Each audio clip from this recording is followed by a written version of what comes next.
Muchas gracias, compañera. Buenas tardes. Qué tarde empezamos y todavía venimos apresurados.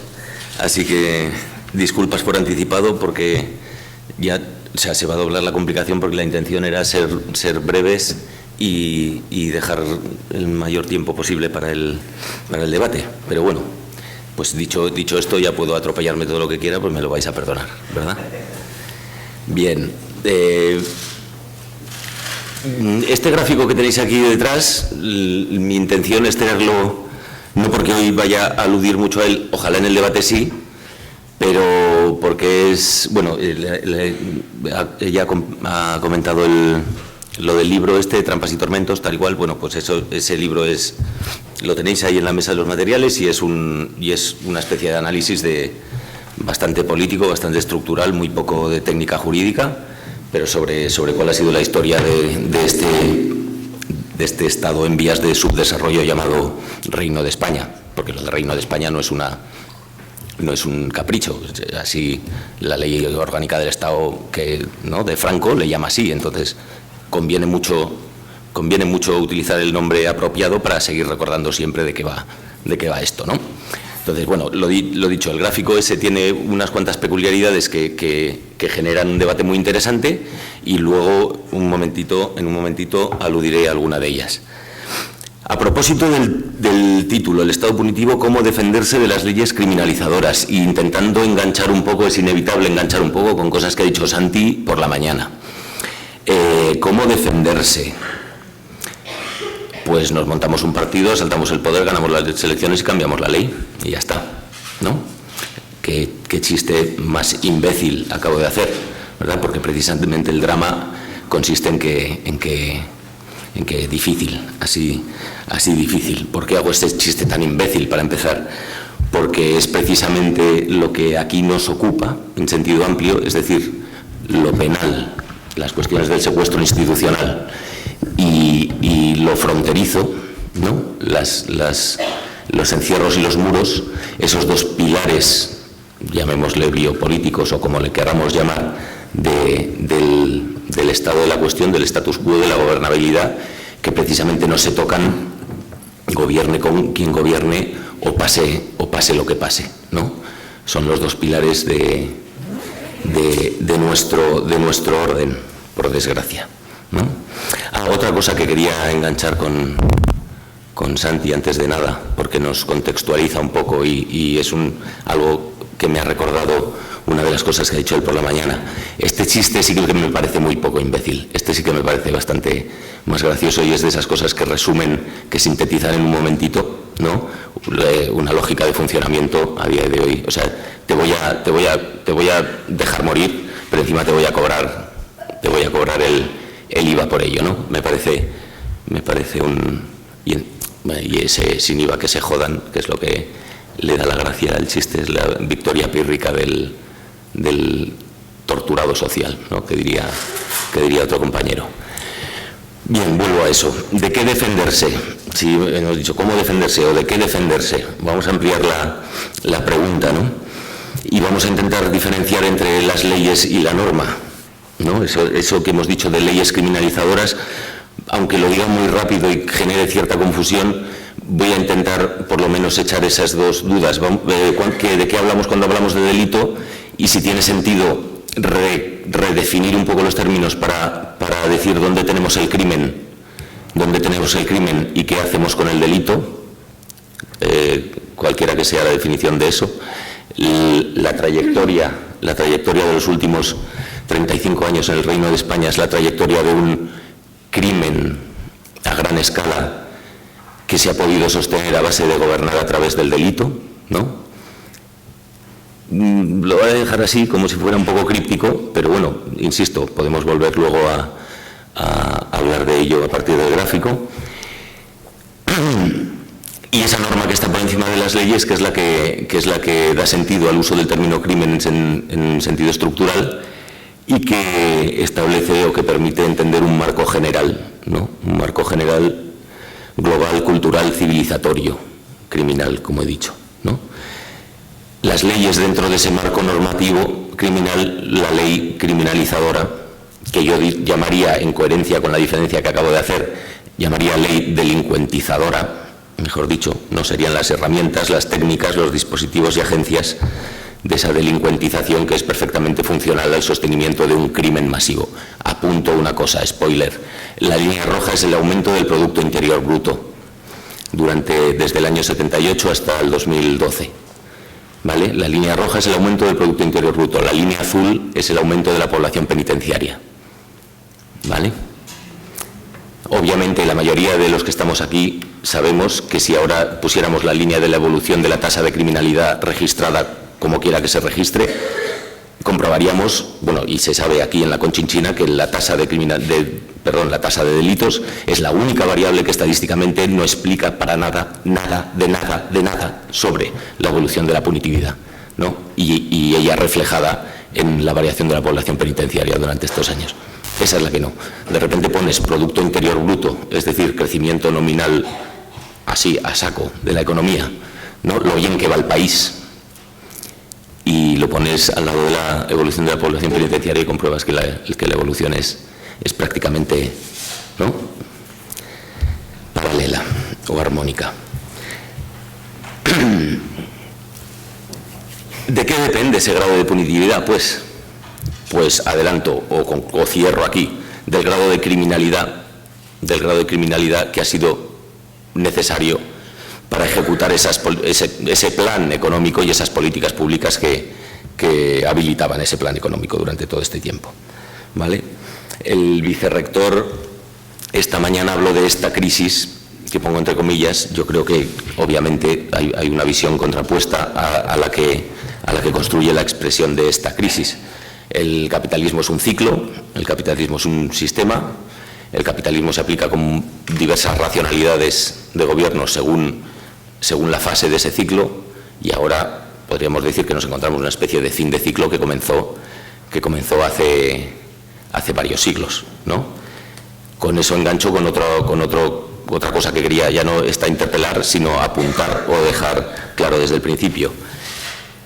Este gráfico se da en eso que hemos llamado a nivel global el posfordismo, ¿no? El contexto del posfordismo, del Estado neoliberal, del Estado penal alimentado por ese neoliberalismo, de la pequeña fase histórica en la que las poblaciones penitenciarias del viejo capitalismo se disparan, ¿no? Con Estados Unidos a la cabeza y con el Reino de España como su mejor colonia europea, porque no hay evolución en términos porcentuales comparable a la de la industria penitenciaria estadounidense como la del Reino de España, ¿no?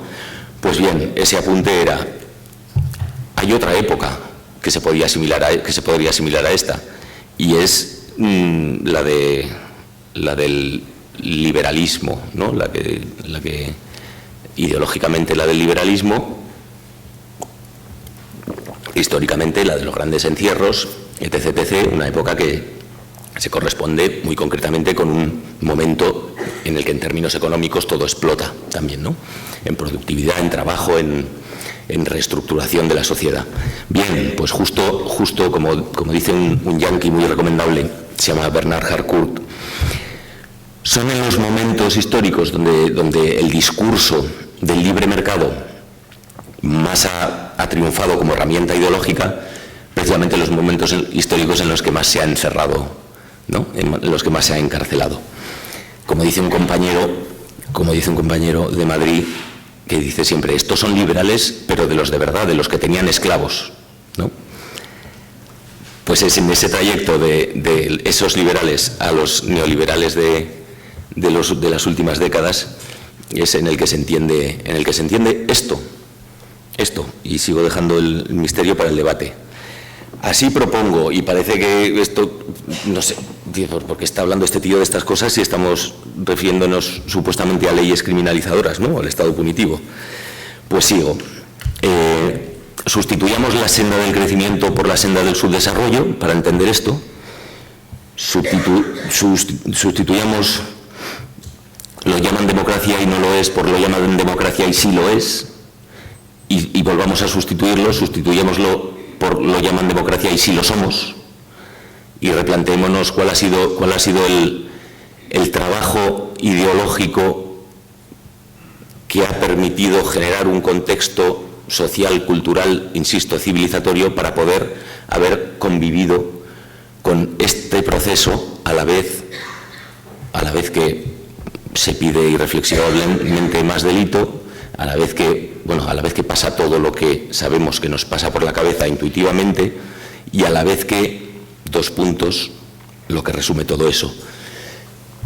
Cuando la economía va mal, la sociedad va peor, hay más pobreza, hay más marginalidad, por lo tanto hay más delito, por lo tanto se le castiga más, por lo tanto hay más cárcel, ¿no? Pues una mierda. O sea, justo lo contrario. Por lo menos desde los años 70, en ese modelo desarrollado desde los años 70, eso es lo que ocurre. Y por eso el Reino de España, que salta del siglo XVIII al neoliberalismo, por decirlo así muy demagógicamente, ¿no?, muy simplificadamente, en 24 horas, como quien dice, demuestra haber sido un terreno tan bien abonado para la imposición de un proyecto económico criminal y para el desarrollo de un sistema de control de la delincuencia así de efectivo. ¿Efectivo cómo? Efectivo en términos criminológicos, ortodoxos, es decir, en términos de eficacia, no. Efectivos en términos de eficiencia. ¿De qué eficiencia? De eficiencia ideológica. La cárcel, durante todos estos años, con perdón de todos los que han sufrido esa máquina de picar carne que es la cárcel, dicho esto, la cárcel durante todos esos años ha tenido una función primordial, que es una función extramuros, ¿no?, que es una función política, simbólica y una función de legitimación que precisamente funcionaba con las pedaladas más rápido cuanto mayor era el consenso económico en torno a esos momentos de aumento del Producto Interior Bruto. Si todos pensamos en la fase entre el 96, Aznar llega, y el 2010, Zapatero culmina, ¿no?, pues entonces es cuando tenemos ese tramo del gráfico en el que todo se dispara. No he hablado del paro, pero para reforzar esa tesis y para hacernos un lío más gordo todavía, entonces si nos fijamos en la evolución del paro a partir del año 85-86, vemos que paro y cárcel varían en sentido inverso, casi simétricamente inverso. O sea, más empleo es más cárcel y menos empleo y más paro es menos cárcel. Es decir, como vasos sustitutivos, ¿no? Hala, pues quédese eso ahí también para el debate o las aclaraciones del luego. ¿Por qué he ido a lo llaman democracia y si lo somos? Aunque ahora lo he desarrollado más o menos indirectamente todo esto. Pues porque eso de defenderse de las leyes punitivas o del Estado punitivo, de las leyes delincuentizadoras, que es como le he llamado yo, y recogiendo también cosas que se han dicho por la mañana, pues tendría un eje o una condición sine qua non principal, no en todo momento, que es al final la resistencia significaría darse cuenta de que precisamente ese modelo de orden llamado democracia vive de la identificación y el aplastamiento de los agentes no democráticos que son precisamente necesarios para su sostenimiento. Lo estamos diciendo en un lugar del planeta en el que es bastante fácil entender esto, ¿no? Y si nos ponemos a pensar en otro ejemplo, pues entonces nos ponemos a pensar en el ejemplo del extranjero pobre, del enemigo político, ¿no?, del violento, bárbaro, incívico, del no ciudadano, ¿no?, que en cada momento procede a explotar. Y voy a ir acabando lo más rápido que pueda, pues imagino que ya estaré a punto de pasarme del tiempo, ¿verdad? Pero ya os he dicho, hemos venido con prisa y acelerados y es lo que tiene. Un par de cositas que luego en el turno de debate, y aunque no las preguntéis, las pienso echar yo con más tiempo, sobre el gráfico. Hemos hablado de la relación mercado-estado, o hemos aludido a ella, pensemos en este gráfico en una clave, cuál es la relación entre acumulación de capital, papel de las políticas públicas, y aquí estoy hablando de las políticas sociales muy concretamente, cuál es la particularidad del caso del Reino de España en ese sentido, y en paralelo y su relación con las herramientas punitivas penales. El concepto de crimen y delito ya lo he mencionado. Y para acabar, otra cosa, año 2010. Esto ya es, a veces cuando uno se repite, ¿no? Te da un poco de palo. Mayo de 2010. Mayo de 2010. Volumen de población penitenciaria, casi 77.000 personas en la cárcel, ¿no?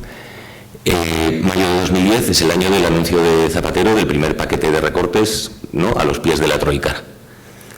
A partir de mayo de 2010 la población penitenciaria empieza a caer hasta los 64.000 de hoy, cae más del 15% durante todo este periodo, reafirmando lo que hemos dicho antes: más crecimiento, más cárcel, es decir, el Estado penal neoliberal solo tiene un límite a su voluntad de encarcelar, que es todo lo que pueda, ¿no?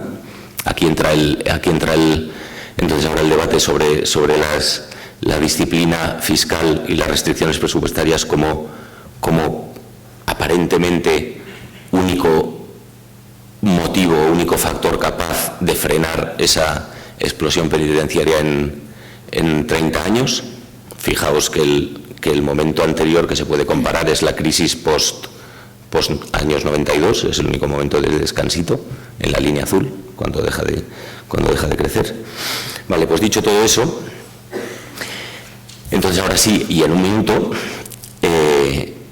voy a lo de defenderse de las leyes criminalizadoras, y no directamente, sino un poco más en términos de dos claves fundamentales. He empezado diciendo, tampoco me he desordenado tanto, he empezado diciendo que era precisamente encierro y muros, ¿no? Encierro y expulsión adentro de la cárcel y expulsión afuera de las fronteras, creación de muros, espacios de encierro y fronteras, lo que fuera. Esos dos eran los dos pilares de una gestión política del orden que no toca ni Dios, ¿no? Aunque gane las elecciones, aunque Dios ganara las elecciones, no tocaría esos dos pilares, porque no son su cosa, porque antes de ello restan votos, porque después es muy difícil, ¿no? Ahí tiene sentido hablar, entonces, y esto, si me lo leo, doy paso a paz así de rápido.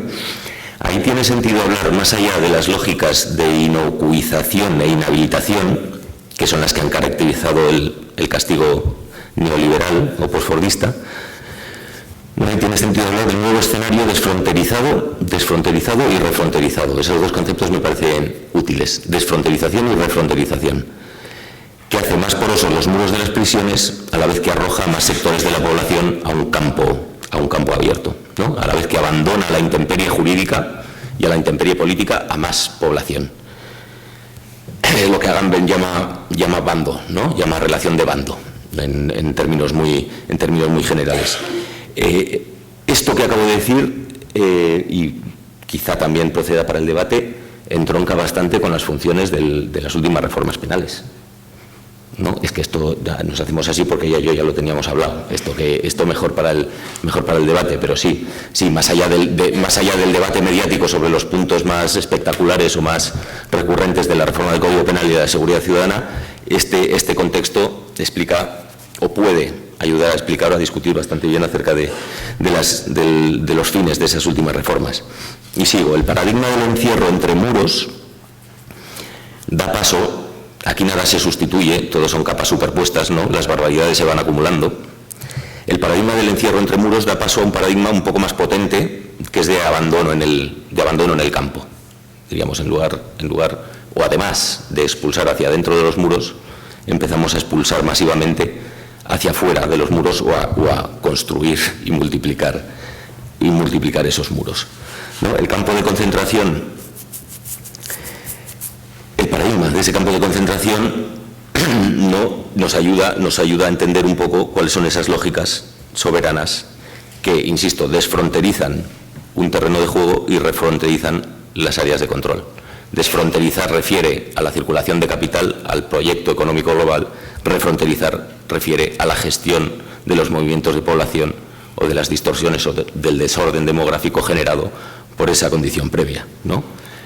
Y ahí, y en ese zancocho, es donde quedan las tareas del Estado, en realidad, de un Estado gestor, puro y duro, de un Estado gestor y comunicador y escenificador, al fin y al cabo, ¿no?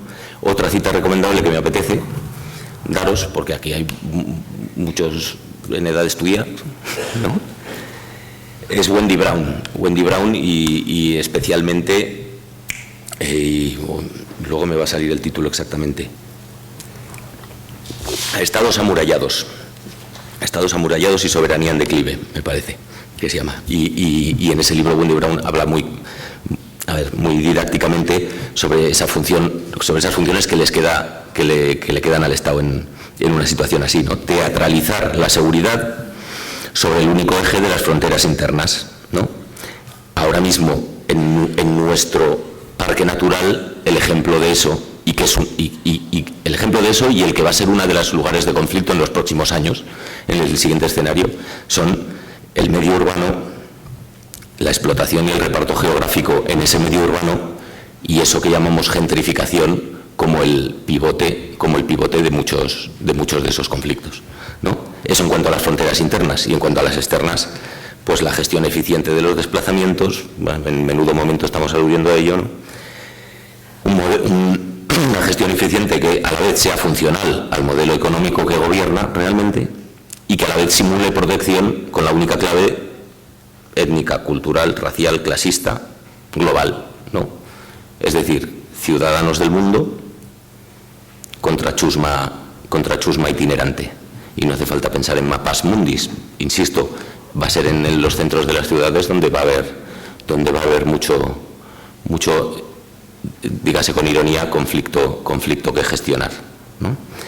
Y he dicho unas cuantas de las cosas que me apetecía decir. Vuelvo al principio, lo mismo, supongo que demasiado rápido y atropellado, pero ojalá quede rato para el debate y doy paso a Paz directamente.